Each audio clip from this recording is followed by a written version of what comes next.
This is a Brother HL-2270DW laser printer that's showing me the toner and drum errors and it's flashing. So what we're gonna do is we're gonna reset it. I'm gonna open the front cover and press the hold button until all of these light up one by one, and when all of them are lit. Then we're gonna press go. Close the front cover and see if it reset. We're gonna let the printer just start up a little bit. Looks like the drum is reset, and now just the toner is flashing. And I'm gonna test, run a test page by pressing the go button 3 times.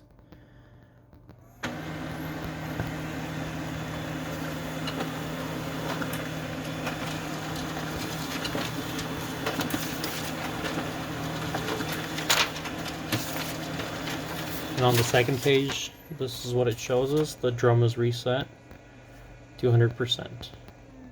We still have about a third of a toner in here on this printer. Thank you for watching. Hope this helps you. Please subscribe to our channel and have a wonderful day. Thank you.